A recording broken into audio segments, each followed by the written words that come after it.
గురుగారు, ఇటీవల మనం ఒకటి చూసాం. పాస్టర్ సాలమన్ రాజు గారు, వారు వాళ్ళ కూటమిలో ఏదైతే బోధన చేస్తూ, మహిళలు మల్లెపూలు వేసుకున్న వారు బజారోళ్ళు అనుకుంటా సంబోధించడం జరిగింది. ఒక బోధకుడుగా అంటే ఇప్పుడు ఒక ప్రొఫెషనల్‌లో వారు గూడా అక్కడ అయ్యగారు అనేసి వాళ్ళు మాట్లాడుతారు. అక్కడ క్రిస్టియన్స్ ఉన్నారు. ఏ ధర్మమైనా మనకి ఒకటే. ఆ ధర్మంలో వచ్చేసరికి వాళ్ళు మాట్లాడుతూ ఇలాంటి నీచపు వ్యాఖ్యలు చేస్తే దీనిపై మీరేమనుకుంటారు? భారతదేశం సాంప్రదాయాలు గల దేశం. ఇది లౌకిక రాజ్యం. అయితే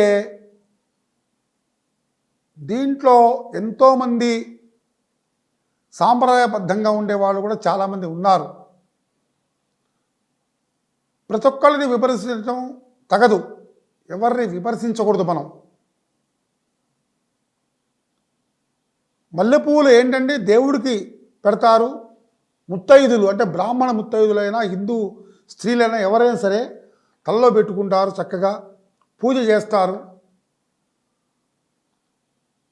అటువంటి వారి గురించి మాట్లాడటం నీచమైన చర్య. కాకుండా ఏంటంటే ఇక్కడ ప్రతి ఒక్కళ్ళు కూడా భారతదేశంలో ఉన్న మహిళలు ఎవరైనా సరే, ఒక కులమని కాదు, ఒక మతమని కాదు, అందరూ కూడా చాలా మంచివాళ్ళు. సాక్షాత్తు అమ్మవారి స్వరూపాలు వాళ్ళు. ఎవరైనా సరే మనం ఎవరిని కించపరచకూడదు. ఎంత ప్రజాస్వామ్య దేశం అయితే మాట్లాడే హక్కు ఉంటే మాత్రం ఇట్లా మాట్లాడాలండి? ఎవరు యాక్సెప్ట్ చేయరు దీన్ని. ప్రతి ఒక్కళ్ళకి హిందీలో దొరుకుతారా మీ అందరికీ? మాట్లాడేటప్పుడు చాలా జాగ్రత్తగా ఉండాలి. ఎవరు గాజులు దొడుక్కొని కూర్చోలే ఇక్కడ. ఎందుకు వస్తాయండి ఆ మాటలన్నీ? బజారు వాళ్ళు మీరు చూశారా? తప్పు మాట, అది రాంగ్. పవిత్రమైన హిందూ దేశం భారతదేశంలో ఉంటూ ఇటువంటి మాటలు మాట్లాడకూడదండి. అంటే ఒక బోధకులుగా వారు మాట్లాడొచ్చా గురుగారు? ఇప్పుడు మీరు కూడా ఒక ధర్మాన్ని బోధన చేస్తూ ఉంటారు. ఒక బోధకులుగా వారు క్రిస్టియాని బోధన చేస్తారు. ఇక్కడ సర్వమత సమ్మేళనం అనేసి మనం అనుకుంటాం. మన భారతదేశం మన ధర్మాన్ని మనం ప్రేమించాలి, ఇతర ధర్మాన్ని మనం గౌరవించాలని చెప్తాం. ఇలాంటి వ్యాఖ్యలు చేస్తున్నప్పుడు మనం ఏం చెప్పొచ్చు? ఒక బోధకులుగా, ఒక హిందూ బోధకులుగా మీరేం చెప్తారు? అందువల్ల అనేది ఇందాక మాట్లాడింది లౌకిక రాజ్యం కాబట్టి అన్ని సమానమే. మేము చెప్పేది ఏంటంటే అందరూ, అన్ని మతాలు మంచివే, అన్ని కులాలు మంచివే, అందరూ మంచిగా ఉండాలి, అందరూ చేసుకోవాలి. వాళ్ళని ఎవరిని తక్కువ చేసి మాట్లాడలే. ఎవరు తక్కువ చేసి మాట్లాడకూడదు.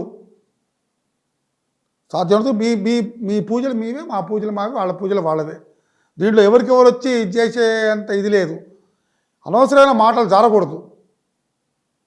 ఎవరు ఇది చేస్తారు, ఎవరంటే ఎవరు ఊరుకుంటారు? చాలామంది దేవుళ్ళు ఉంటారు, భక్తితో పూజించుకుంటాం. మీ దేవుడు మీకే, వాళ్ళ దేవుడు వాళ్ళకే, మా దేవుడు మాకే. ఎవరు అడ్డం రాదు. మన నేవర్ గారు తెలుసా అండి? మీరు ఒక బ్రాహ్మణుడై ఉండి చక్కగా రంజాన్ పండుగప్పుడైనా, క్రిస్టియన్ పండుగప్పుడైనా మంచినీళ్ళు పోసి, మజ్జిగ పోసి దాహం తీరుస్తున్నారు మీరు అని నన్ను చాలామంది చాలా ఇష్టపడ్డారు. మరి మాకేం అవసరం అండి ఆ పని చేయడానికి? అవన్నీ లేవు. ఇటువాడు గొంతు చక్కగా ఆకలి తీర్చాలి, దాహం తీర్చాలి, ఒక మానవత్వం ఉండాలి. అంతేగాని ఏదో వాళ్ళు గొప్ప, వీళ్ళు గొప్ప, మీ గొప్ప, ఎక్కడి నుంచి వచ్చావా గొప్ప, అందరి దేవుడు, మనందరికీ దేవుడు గొప్ప.